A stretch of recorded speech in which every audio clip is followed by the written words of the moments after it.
Hi, and thank you for watching the forum. I'm your host, Ashley Tate, and I'm here with my co-host, Christy Largent. And today we're going to be speaking with Bob Hall, and he is the mayor of Weed.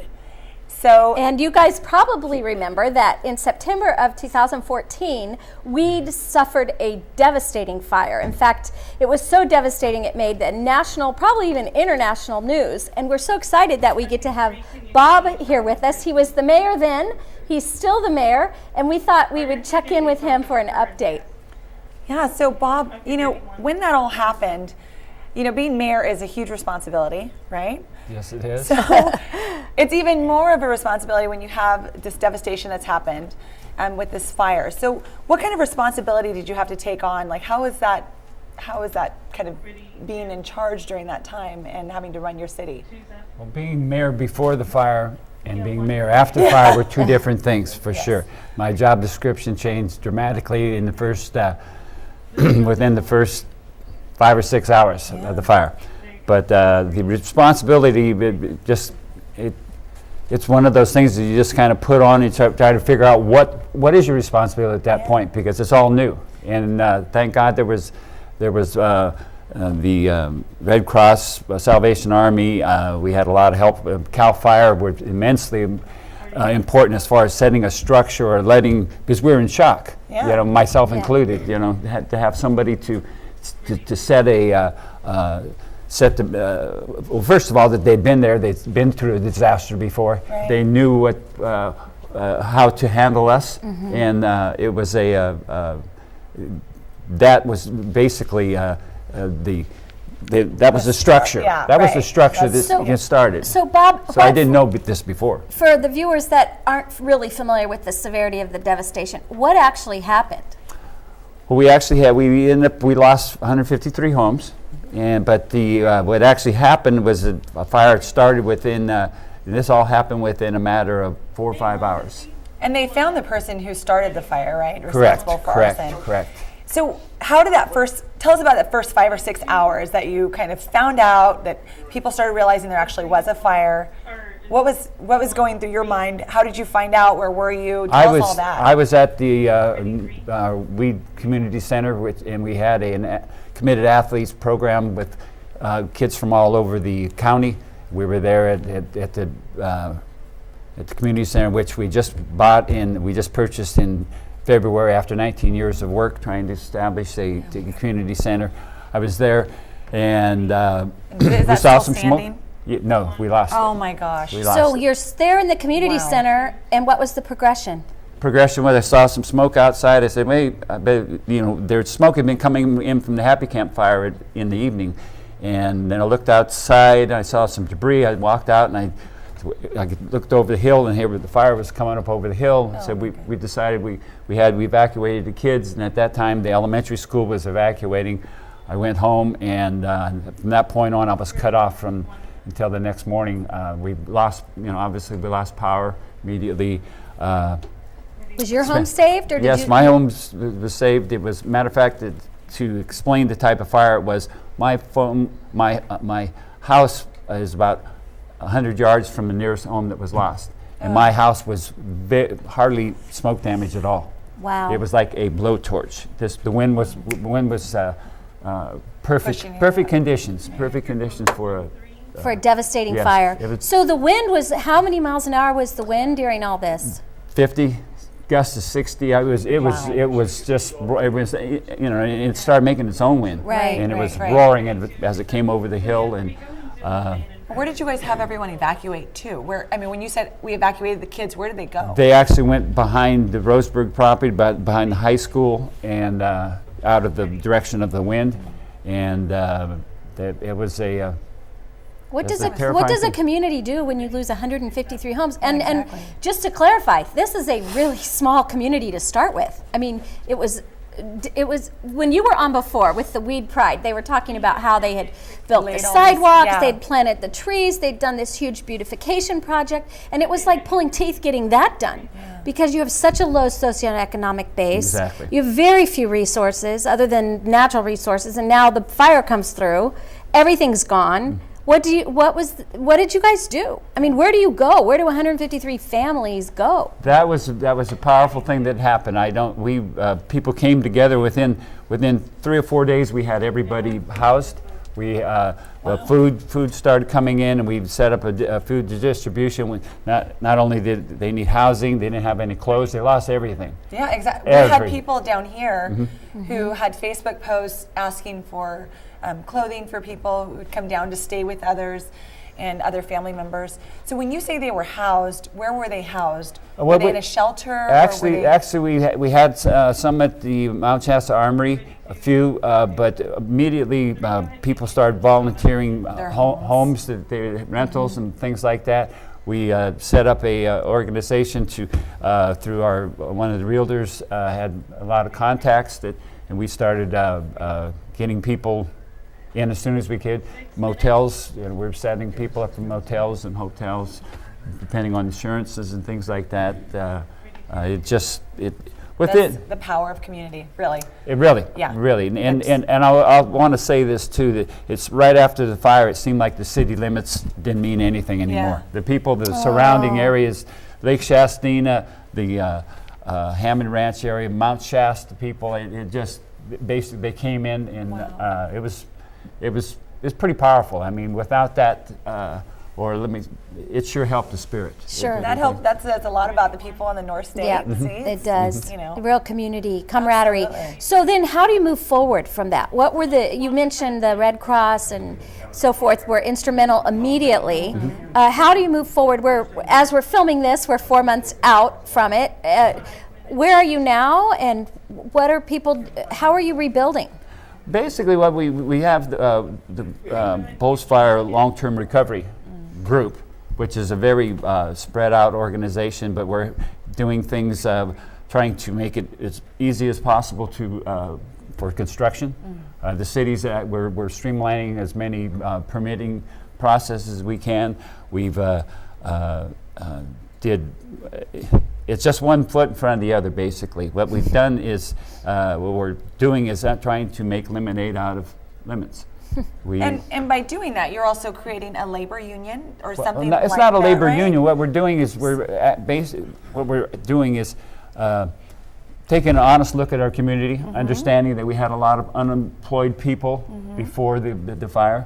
Also, to understand that we not only have a lot of unemployed, we have a lot of unemployable people. So what we're trying to do now is we're starting a program to try to get people back into the labor force. This situation here is, as far as labor goes, we're depressed as far as we're a lumber industry community, and we've been depressed for quite a while as far as number of jobs. This is in a way, is a godsend that we for the next 3 years we'll have a lot of employment.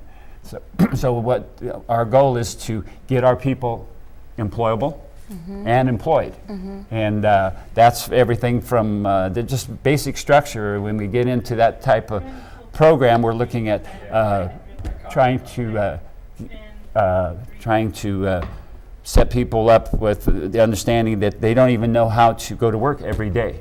Right. They don't know how to get up in the morning and commit to this thing. They don't know about what to do with a paycheck when they get it, because it might be time. So who's doing that program? That's exactly. A lot different than building a new house, like Habitat for Humanity. That's part of our. Who's doing that? Actually, I'm working with the Terry Barham in Weed and the Chief of Police, and we're at this time we're getting in the process of trying to get some seed money to get this program going, and if it's effective, we'd like to not sell it, but get some help from the state to understand. But maybe this is the process that we do get people back into the. And I want to say this also, that it also become very important just to understand that these people are ours. We're responsible for them, and we have an opportunity to possibly to change some lives and get them to come in a positive way. Yes. The fire did it in a pretty negative way, so you're turning that into a real positive. Absolutely, and looking at it as a godsend. And also, I think your community is very lucky to have a mayor like you. Well, just take the compliment. Okay. They're very lucky to have a mayor like you, and obviously the people in their community, because you guys have all rallied around, and you've been doing it since before the fire, so it's not something that just put you into action. But looking at your community and taking a hard look at what you guys need and how you can better it. I mean, just looking at it from the perspective of now we need a new labor, a new labor force, or how are we going to help everyone kind of rebuild, not just the people who are affected by the fire directly. So is it primarily social agencies who are helping you do the rebuilding? I understand some of the homeowners didn't even have homeowners insurance. True. We have right now between 35 and 40 volunteer groups of Habitat Humanity, Helping Hands. It goes on and on and on. And that's going to be that's a project in itself to use that volunteer labor in a positive way.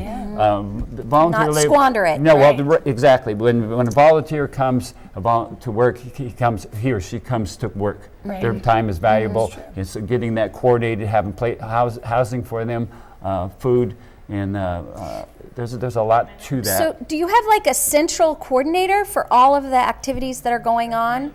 Yeah, well, it's the weed long-term recovery group. Okay, that's the group. Now, if somebody wanted to help, even no matter when you're watching this show, I'm sure we've got years ahead for this. So how could they help? We're almost at the end of our little segment here. Well, I think that it is important to, like you mentioned, the people that are underinsured and uninsured, that we need money for materials.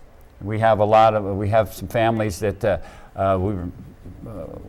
we were depressed before, and we had a lot of those homes that we lost were older homes that people had underinsured. But to replace that they bought it 30 years ago, and to replace it at today's prices is so. Any donations you need money, and where would they make the donation?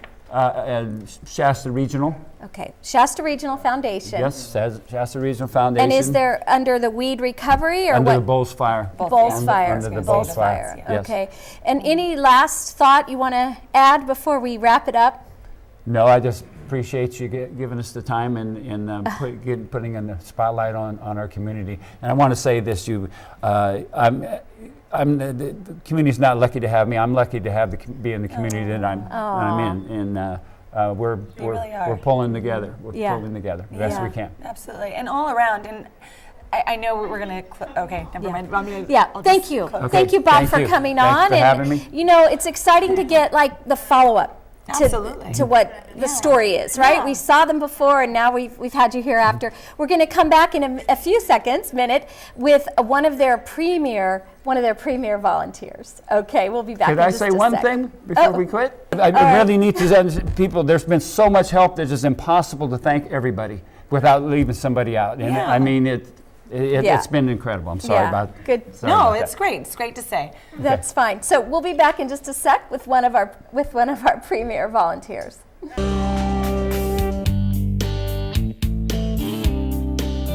We're back, and we are here with Pat Day, and she is one of the lead volunteers with the Red Cross, and she was part of going up and setting up a shelter at the weed fire. So the Boles Fire, actually, in Weed. So, Pat, it is so nice to have you on the show today. Nice to be here. It's nice to kind of have her following Bob Hall, the mayor of Weed. So he is just a great person. Great person. Yeah, he really is. So the question is, okay, you need to know this as we get started. She is like volunteer extraordinaire with the Red Cross. In fact, if you call the Red Cross and say, give us a volunteer name, yours is the one that comes up. They love you. You do so much good work. Tell us how you got into it. Tell us how the whole thing started, and then how did you end up in Weed? Yeah. So that's like a nice story. Well, I've been with the Red Cross, it'll be 11 years in February, and I had been retired about 2 years, and I was thinking I needed something to keep me more active. I volunteer at the Anderson Senior Center, but that's just one day a week, and so there was a blitz going on for volunteers after one of the big fires. I don't know whether it was the Bear Fire or which one. And they said, come down for 2 days of classes and become a Red Cross volunteer. So I showed up, and here I am 11 years later. 11 years later. Wow. I mean, that is pretty spectacular. So how did you connect up with with the Boles Fire in Weed? Well, I'm a shelter supervisor. So if I'm here, it's usually me that goes to open the shelter. and we were in Red Bluff. We were in Red Bluff, and my disaster program manager and I got the call, and we just turned around. I went in and picked up the shelter, which carries a shelter. The I'm sorry, That's the okay. trailer, which that's got all the has stuff in shelter it. equipment to open a shelter, and took it up to Weed, and that's how I ended up there. And I was up there for 2 weeks.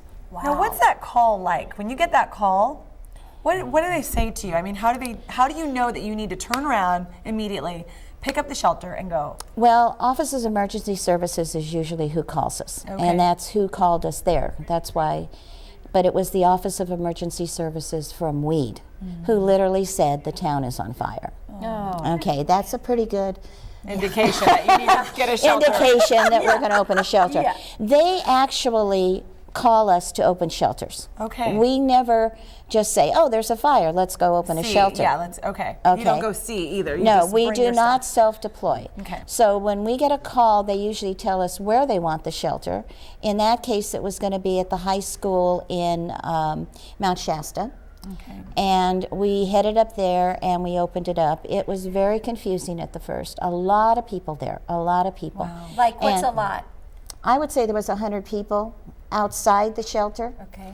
And at that time, we had to go through several processes. One, who there is in need any medical? Did they lose their medications? We had public health nurses about all there. that stuff. Right, we had public health nurses there to talk to those people, and also who actually needed to be sheltered or was just there because they couldn't think of any place else to go. When all was said and done, we only had 30 some people in that shelter. However, there were 2 shelters open. One was opened on the other side of I-5 by the county Okay. because Siskiyou College was evacuated, and they had quite a few people in that shelter. I don't know the exact total Right. because it was being run by them. someone, yeah. So I went to the shelter that was opened in Mount Shasta, and then our disaster program manager went to the one that was opened on the other side of the town. And their shelter closed down, got smaller rapidly because as soon as the evacuation was lifted for the college, and as soon as I-5 was reopened, people left from there. We got some people from that shelter came to us, and then a lot of our people ended up going with family and friends within the area. And we ended up, at the very end, we ended up with about 15 people in that shelter. Oh, that's For the that's 2-week actually- period. Well, it wasn't exactly 2 weeks the shelter was open. I was there for 2 weeks. The shelter was open for I think about 10 days. So it sounds like the work you do is kind of stopgap, truly emergency. Right, yeah. Just like a triage Yep. kind of help. Absolutely. We want to see that the people have shelter, they have food, they have clothing, and their medical needs are met. So now, when you talk about volunteering for the Red Cross, I mean, what type of volunteers are you looking for? Because I know that you said they have medications and things like that. So not just any layperson can do medications. So can anyone? No, from and all especially fields? with the laws, HIPAA laws, when it comes to medical, it Yeah. has to be somebody that's licensed to do it. And we have volunteers, disaster health services, nurses, EMTs that volunteer and are on call to help us. We also have mental health volunteers, and they do have to have licenses that come in and they talk to the individuals and make sure everything's okay. Right. And then we need our volunteers that are there day in and day out. What people don't realize is the bulk of our stuff is not large emergencies like that.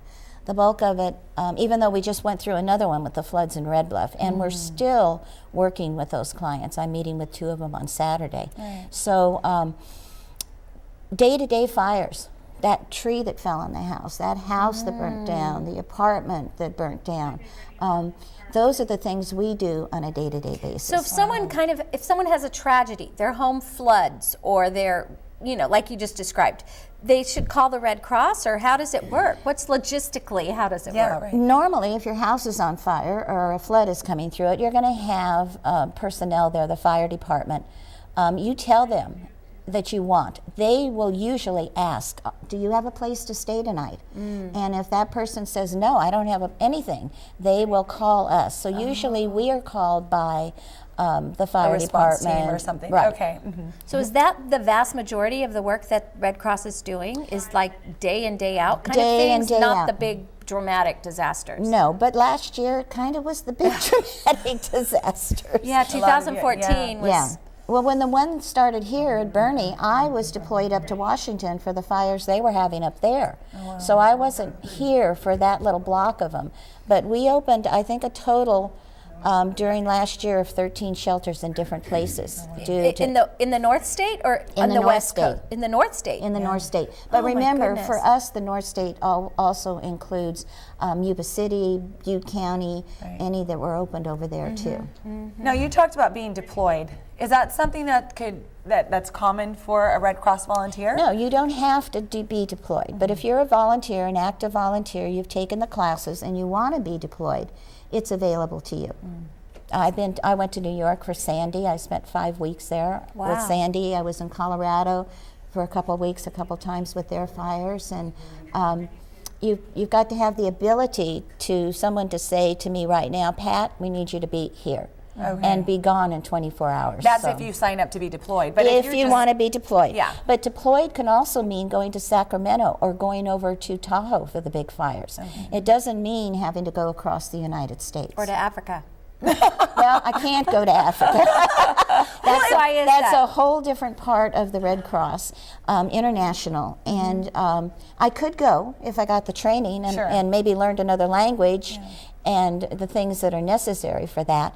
And but I'm not an international. I'm not a National Red Cross deployer. So where do you stay when you go to these It trauma depends. zones? It depends. In Like at Sandy, 5 weeks in one place. So where were you staying? 5 weeks we went to a hotel. Okay. Okay. Well, I was there for 3 weeks in a shelter. Went home for 2, came back for 2, and did feeding. Wow. When I came back for 2 to do feeding, we were in a staff shelter at SUNY, which is the college there in New York. And literally, we're all volunteers. We're in there just like a regular shelter, but it's only volunteers because we have people that work nights, so they have to sleep days. You know, they can't be in a normal shelter. So I've never seen one of these. So are they set up like just cots Just or bunk cots, beds or cots. what's it? So you slept on a cot Yep. for 2 weeks? Yeah, but us seasoned volunteers always carry little blow-up mattresses. Yeah. And How would so you know forth. what's coming down? But if we wanted to get information out to someone who wanted to volunteer, Yeah. and say it was someone like Christy or myself, and we have children and we have time intermittently, would we be able to volunteer, or are there jobs available? Well, for I us would to love do? for you to volunteer because you would become the public information officer. There you go. So those are so- volunteer positions? It is a volunteer position. Wow. You have to take the classes. You have to be trained to Yeah. do this, and yeah, I'd love it. Which I'll give you all the Oh my information. This is over YouTube because you're great. But you earlier you said something about like there's desk jobs and there's Oh, there medical is. jobs and there's all types of there's jobs. desks. available. We really would need some more nurses, and you're only on call. Okay. Our nurses actually, if I was a fire right now and the person said, I lost my medication, I tell them we don't need to know what their medication is. I don't, but there's somebody you need to talk to. Right. I would call our nurse who would talk to them, and believe it or not, over the phone, working with the pharmacies, she can get that medication for them. Oh wow, that's amazing. Right. So nurses don't have to be on call and come in to No. wherever they're coming, but No. but you just need nurses available to call to get the help. Now, if we have a shelter, we may have them in there. Yeah. Okay, so you're looking at a lot retired people. Yes. Yeah. And maybe people that can only work on the weekends or so Right, forth. yeah. And mental health's the same way. So we're almost at the end. I can't believe Wow, it. It's that been was so fast. interesting. What is one thing, do you have one thing that you'd really like to share with our viewers about the idea of volunteering or about, really your role in all this? I've always said volunteering for the Red Cross was really interesting. And unfortunately, sometimes it can be the most boring thing in the world, which we like. That means nothing's happening. yeah. Right. And that's when we do our instructing, that's when we learn what to do. But once you get to a site, I want you to go to some place like Boles. It's wonderful. And it keeps you young. Yes. I would say it keeps you young. She's so spry and happy, and but it probably makes you appreciate life a little bit more too. It does. I see. think, if this was one of my kids that just lost their house and their grandkids and everything, it's nice to know somebody's there. Right. Yeah. That we're all background checked, which is really important with us. And really you're so everybody focusing- that works in the shelter. And you're focusing on other people, not Right. just on yourself. Yeah, right. And that's what's so awesome. Thank you so much for being on Thank today. you for We really asking enjoyed me. it. What a great show, huh? We had Bob Hall, now we've got Pat Day. What a fun time. I hope you enjoyed it.